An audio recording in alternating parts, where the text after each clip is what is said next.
오늘 이 창세기 43장을 통해서 이 천국의 모형 이스라엘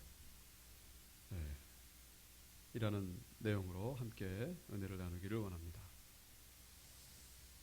자, 창세기 43장에 요셉과 요셉의 형들의 두 번째 만남이 이루어지고 있습니다.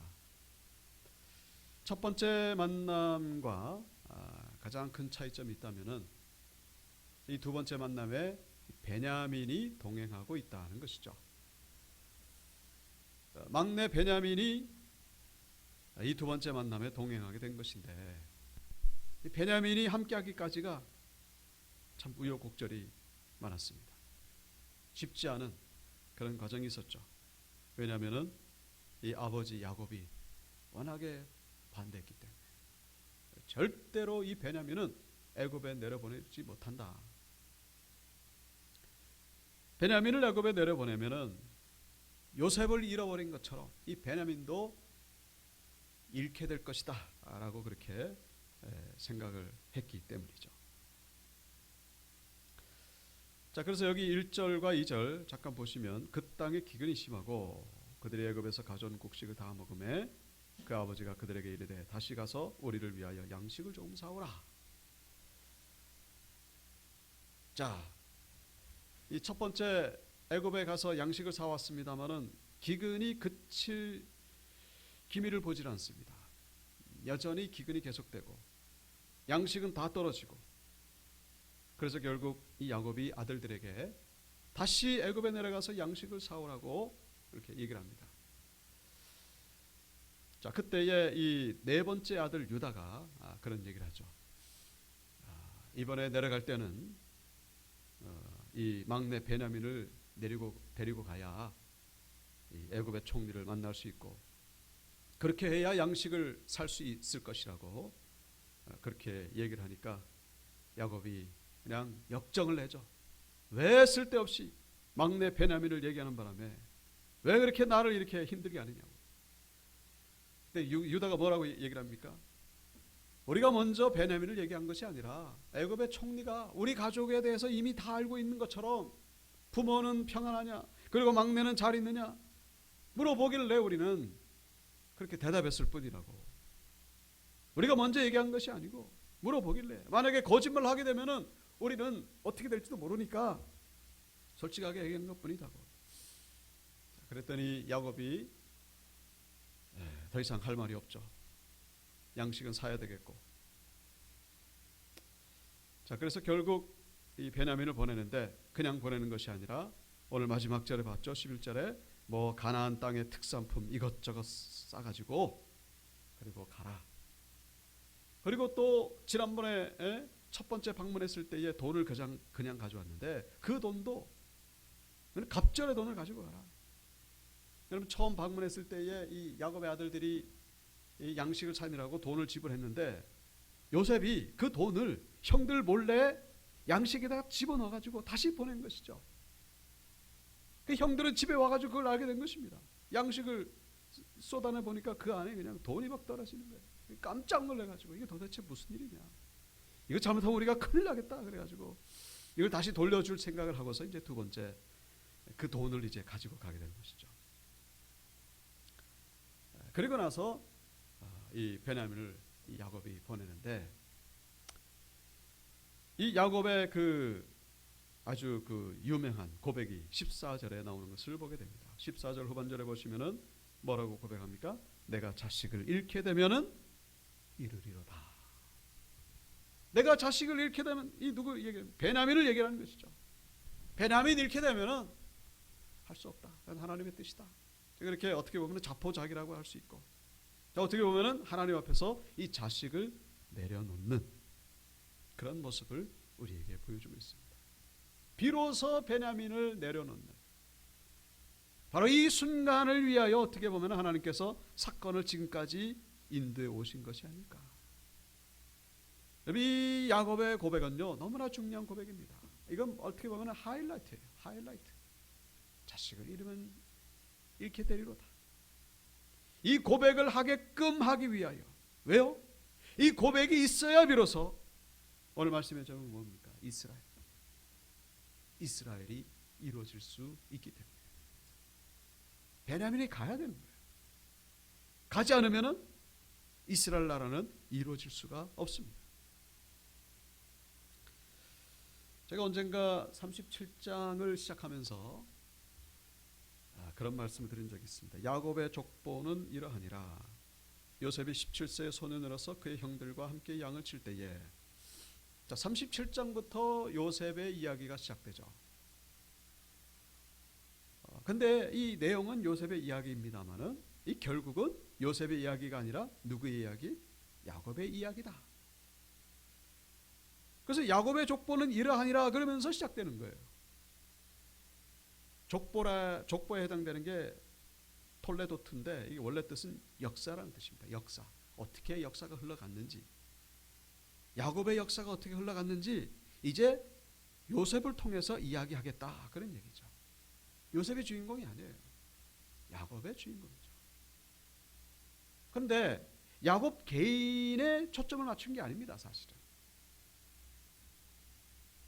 야곱의 또 다른 이름이 이스라엘이죠. 이스라엘은 결국 천국의 모형입니다. 이스라엘은 교회의 예표죠. 교회는 천국의 모형이에요. 그래서 이 야곱의 이 이야기를 한다라고 하는 것은 이스라엘 나라가 어떻게 세워졌는지, 그리고 더 나아가서 이 하나님의 나라가 어떻게 세워져 갔는지, 하나님의 나라는 어떤 특성이 있는지, 이를 이 37장부터 우리에게 말씀해 주고 있다는 것을 우리가 이해하셔야 된다는 것이죠. 그러니까 요셉의 이야기가 길지 않습니까? 그래가지고 뭐 애굽에 갔다가 왔다가 막 그러면서 뭐 오해도 많고, 왜 이렇게 복잡하게 얘기를 하는 것일까? 이것은 요셉의 이야기도 아니고 야곱의 개인 이야기도 아니고, 여러분 이것은 바로 천국의 특성을 우리에게 보여주기 위함이라는 것을 이해할 필요가 있다는 것이죠. 천국은 이런 것이다. 어떤 것? 내려놓을 때. 야곱이 그 베냐민을 내려놓을 때, 요셉을 내려놓을 때, 그때 비로소 주어지게 되는 것이 바로 천국이라는 것을 우리에게 말씀해 주고 있는 것이죠. 다시 말씀드리면 야곱에게 있어가지고 요셉과 베냐민은요 전부 다라고 말할 수 있습니다. 최고의 가치죠. 최고의 가치. 그래서 요셉과 베냐민을 잃으면 모든 것을 다 잃게 되는 거예요. 근데 이것을 비로소 하나님 앞에서 내려놓음으로 인해 가지고 이스라엘 나라가 이제 세워져 가는 데에 성공하게 됨을 우리에게 보여주고 있다라는 것입니다. 요셉과 베냐민을 내려놓기 전까지는 이스라엘이 세워질 수가 없는 거예요. 사실은 요셉이 애굽에 가고 베냐민이 애굽에 가고 이것은 사실 잃어버리는 게 아니죠. 잃어버리는 게 아니라 더 놀라운 모습의 요셉과 더 놀라운 베냐민의 모습으로 주어지게 되는 것임을 성경은 우리에게 말씀해 주고 있는데, 이때까지만 해도 야곱은 모르는 거예요. 근데 그것을 내려놔야 비로소 이제 이 모든 것들이 이루어지게 됨을 성경은 말씀해 주고 있는 것이죠. 이스라엘은 천국의 모형입니다. 그래서 지금 이 야곱은 요셉과 베냐민을 주고서 그 천국을 구매하고 있다라고 우리가 해석할 수가 있다는 것이죠. 돈을 주고 뭘 사듯이 요셉과 베냐민을 주고 천국을 사고 있는 거예요 지금.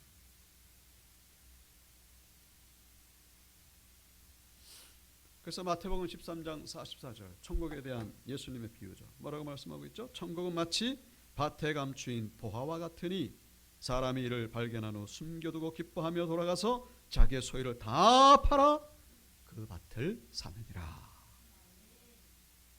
그 밭을 사기 위해는요 다 팔아야 돼요. 다. 모든 걸 다 팔아야 돼요. 그 모든 것 가운데에는 집안에 있는 것뿐만 아니라 가족까지 다 팔아야 돼요. 심지어 자기를 다 팔아야 돼요. 그래야 그 밭을 살 수가 있는 거예요. 천국을 사기 위해서는 다 팔아야 된다. 여러분 이것을 우리가 문자적으로 해석할 필요는 없습니다. 우리 재산 다 팔고 그래가지고 천국을 얻는다면 누가 그 천국 가겠습니까? 천국 갈 사람 없어요. 나도 내 생활을 해야 되죠. 뭐 귀한 것도 있고. 여러분, 이 말씀의 의미는 천국보다 더 귀한 것이 없다는 것을 우리에게 말씀해 주고 있음을 기억하셔야 됩니다. 천국의 가치가 어느 정도입니까? 이 세상 모든 것을 다 팔아도 그것보다 귀한 것이 바로 천국이라는 것을 말씀하고 있다는 것입니다. 우리에게 있어서 이 천국, 구원, 영생은 과연 어떤 가치로 우리에게 다가오고 있는지 우리는 한번 물어보셔야 됩니다. 하나님의 나라가 정말로 그 정도의 가치가 있는지, 그냥 옵션 중에 하나인지. 오늘 이 자리에 나오신 분들은 그런 분들은 없겠습니다만 종교를 액세서리로, 뭐 교회를 우리 생활의 일부분으로 그렇게 생각하는 분들이 참 많이 있어요. 그런 분들은 천국을 경험하기가 어렵습니다. 아브라함에게 하나님이 이삭을 바치라 그러지 않습니까? 아브라함에게 있어서 이삭은 모든 게 다예요. 다른 거 바치라면 좀 좋겠는데 왜 이삭을 바치라 그럴까? 왜냐하면 그게 최고의 가치이기 때문에. 그런데 아브라함이 이삭을 바쳤더니 결국 그에게 주어진 것은 이삭도 주어졌을 뿐만 아니라 하늘의 별과 바다의 모래보다 더 많은 믿음의 후손들을 얻게 되었음을 성경은 우리에게 보여주고 있죠. 그 후손들이 바로 천국의 모형입니다. 마태복음 19장에 한 청년이 예수님께 와가지고 묻지 않습니까? 나 저 율법 다 지켰는데 어떻게 해야 영생을 얻을 수 있습니까? 율법을 다 지켰는데 이래가지고 됩니까? 이러면 됩니까? 이제 영생 얻어지는 겁니까? 그때 예수님 뭐라고 말씀하시죠? 네 재산을 다 팔아서 가난한 자에게 나눠줘라. 그때 이 청년이 순종을 합니까? 못하죠. 결국 돌아갔어요. 뭐 나중에 어떻게 됐는지는 모르겠습니다만 그 순간만큼은 영생을 못 얻었어요. 왜요? 영생보다 더 귀한 것이 자기 재산이었기 때문에. 또 문자적으로 해석하면 안 됩니다. 다 팔아야 우리 천국 갑니까? 아니죠. 과연 어떤 것이 우리에게 더 귀한 가치로 우리에게 다가오고 있느냐 하는 것을 주님은 묻고 계시는 것이죠. 정말로 천국의 가치가 그 정도냐?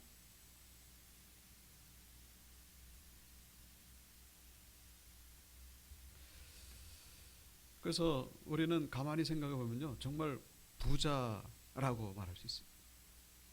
여러분, 지금 하나님 앞에서 얻은 구원, 여러분 죽으면 천국 갈 자신 있습니까? 아멘이시죠? 그런데 이 구원과 10억을 바꿀 수 있나요? 못 바꾸죠. 100억과 구원을 바꿀 수 있습니까? 1000억과 바꿀 수 있나요? 1000억 주면 나 구원 없는 걸로 할게. 그러실 분 있습니까? 없잖아요. 적어도 우리에게는 1000억보다 더 귀한 것이 우리에게 있다는 사실을 잊지 마시기 바랍니다. 그런 차원에서 보면요, 죽어도 천국 못 가는 사람 가운데에 1000억 가진 사람이 얼마나 많은지 몰라요. 그런 사람들 생각해 보면요, 가만히 생각해 보면 불쌍한 거예요. 더 가난한 사람이죠. 나는 1000억은 없지만은 그래도 나는 죽으면은 천국 간다. 여러분, 1000억이 있으면 뭐합니까? 죽으면 끝나는데. 천국은 영원한 곳이에요. 과연 천국에 대한 가치를 우리는 깨닫고 정말로 그 가치를 소중히 여기면서 우리가 살아가고 있는지, 우리의 세상 그 어떤 것보다도 하나님의 나라를 더 귀한 것으로 생각할 때에 그 천국이 우리의 삶 가운데도 임하게 된다는 사실을 기억하시는 모두가 되시기를 주님의 이름으로 축원합니다. 야곱은 이 베냐민을 내려놓은 거예요. 자식을 잃게 되면 이리로다. 하나님 앞에서 내려놓은 것이죠. 포기한 거예요. 그리고서 베냐민을 보냈더니 나중에 엄청난 선물로 다시 돌아오게 된 것을 성경은 우리에게 보여주고 있습니다. 우리 가운데에 요셉과 베냐민은 없습니까? 내려놓지 않은 요셉과 베냐민은 없습니까? 이것을 내려놓으시고 우리 삶 속에서 천국의 은혜와 기쁨을 경험하시는 우리 성도님들 되시기를 주님의 이름으로 축원합니다. 자, 16절에 보시면은, 자, 요셉이 이 형들을 자기 집으로 이제 인도하죠.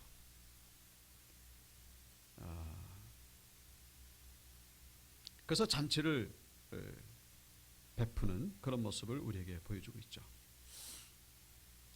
요셉은 베냐민이 그들과 함께 있음을 보고 자기의 청지기에 이르되 이 사람들을 집으로 인도해드리고 짐승을 잡고 준비하라.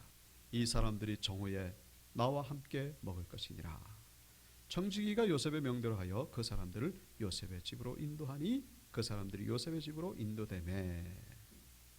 자, 이 형들이 뭣도 모르고 지금 요셉의 집으로 들어가고 있습니다. 우리는 이 모습 속에서 예수님의 또 다른 천국의 비유를 우리가 떠올릴 수가 있죠. 또 비유를 들어 이르시되 천국은 마치 사람이 자기 밭에 갖다 심은 겨자씨 하늘 같으니 이는 모든 씨보다 작은 것이로되 자란 후에는 풀보다 커서 나무가 되매 공중의 새들이 와서 그 가지에 깃들이니라. 이 겨자씨는요, 새의 먹잇감에 불과합니다.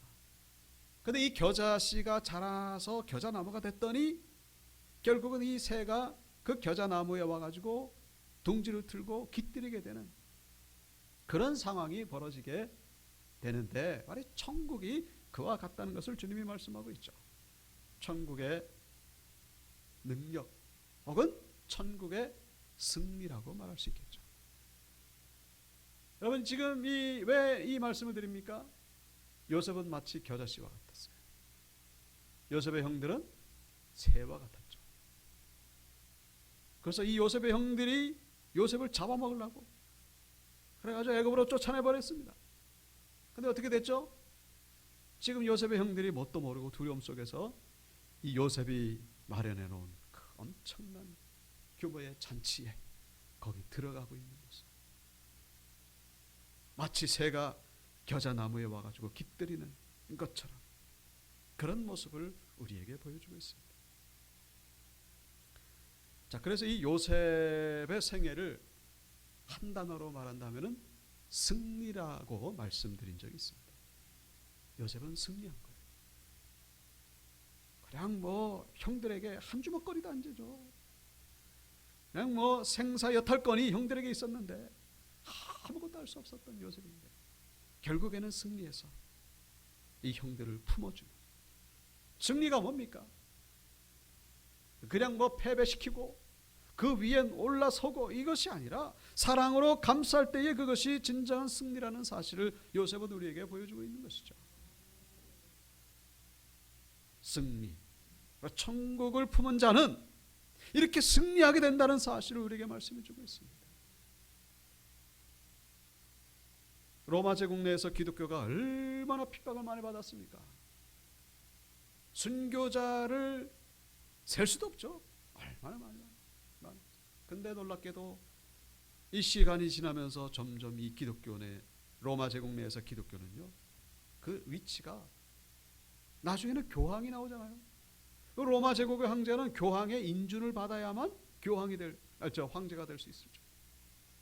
로마 제국이 망하고 그 프랑크족이 와가지고 그 프랑크 제국 거기에서 또 이 왕들이 거기에서 또 이 교황의 허락을 받기 위해 가지고 또 교황에게 잘못 보일까봐,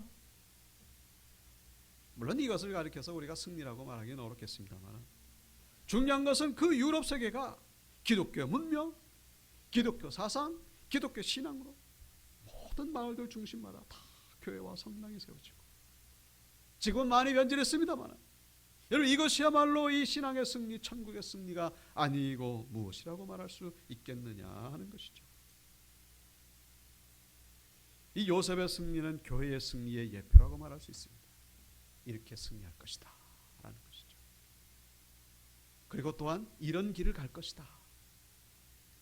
처음부터 승리하는 게 아니고 뭐예요? 처음에는 십자가의 길이죠. 요셉처럼 십자가의 길을 가다가 결국에는 승리하게 되는 것이 바로 교회라는 것을 우리에게 말씀해 주고 있는 것이죠. 우리는 이 길을 갈 수밖에 없어요. 처음부터 승리하는 자들은 없습니다. 고난과 십자가, 핍박, 여러 가지 외롭기도 하고 두렵기도 하고, 중요한 것은 하나님의 말씀 붙잡고 끝까지 천국에 대한 소망을 가지고 나아갈 때에 최후의 승리를 얻게 됨을 우리에게 말씀해 주고 있는 것입니다. 이 사실을 기억하시길 주님의 이름으로 축복합니다. 자, 그래서 천국은 승리한다라는 것이죠. 천국은 최고의 가치다. 마지막으로 이 33절 보시면은 이제 요셉이 형들을 탁자에 앉히는데 나이 순서대로 앉힙니다. 그러니까 이 모두가 다 이상하게 생각하죠. 이게 뭐 우연이냐? 우연치곤 너무나 이상한 일이. 아직까지 형들은 요셉을 몰라봅니다. 그리고 34절에 보시면 요셉이 베냐민에게 음식을 주는데 다른 형들보다 5배나 더 많이 주는 것을 보여주고 있죠. 왜 5배를 줬을까요? 더 사랑하기 때문에? 그렇지는 않다고 봅니다. 요셉인 아버지처럼 그렇게 편애하는 그런 인물은 아니죠. 바로 이 형들을 테스트하기 위한, 형들이 아직도 저 베냐민을 혹시 나처럼 자기처럼 미워하고 있는 것은 아닌지 확인하기 위한 그런 모습이라고 말할 수 있습니다. 야곱이 베냐민과 요셉을 편애했죠. 이것은 분명히 잘못된 것입니다. 그러나 이 요셉과 베냐민, 무슨 뭐 야곱의 아들로 태어난 것, 라헬의 아들로 태어났다는 것 외에는 무슨 잘못이 있겠습니까? 그리고 이 형들을 우리가 이해는 할 수가 있죠.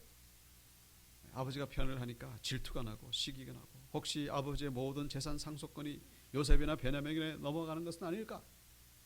이해는 합니다만은 동의하기는 어렵죠. 그렇게 해서는 안 됩니다. 그런데 중요한 것은 오늘 본문에서 이 형들이 요셉과 함께 즐거워했다라고 그렇게 말씀해 주고 있죠. 하나가 된 모습입니다. 테이블을 통하여 식사를 나누면서 즐거워하는 이 모습, 이게 바로 천국의 모형이죠. 한 가지 기억할 것은 사실 눈총을 받아야 될 사람은 베냐민이 아니고 요셉이 아니고 사실은 이 형들 가운데에 어처구니 없는 일들을 저질렀거든요. 르벤 같은 경우는 장남이면서 서모와 간통을 저지르고, 시므온 레위 같은 경우는 세겜 사람들 집단 학살을 함으로 인해 가지고 야곱의 가족이 아주 그냥 몰살될 위기에 가운데 빠뜨렸던 그런 인물들. 유다는 어떤 사람이죠? 참 강단에서 말씀드리기 좀 그렇습니다. 자기 며느리와 관계를 맺어가지고 아들도 아니고 손자도 아닌 그런 베레스와 세라를 낳은 그런 인물이 바로 유다입니다. 여러분, 누가 눈총을 받아야 되겠습니까? 아버지 그냥 편애를 받았다고 베냐민만 그렇게 눈총을 받아야, 그게 아니죠. 지금 황당하게 그지없는 인물들이 지금 식탁에 앉아 있는 거예요. 지금 부끄럽기 짝이 없는, 낯을 들기도 부끄러운 그런 인물들이 앉아 있는데, 여러분 그런 모습은 다 온데간데 없이 요셉을 중심으로 모두가 다 즐거워하고 있다라는 것을, 이것이 뭡니까? 교회의 모형이라는 사실. 요셉은 예수님의 모형이에요.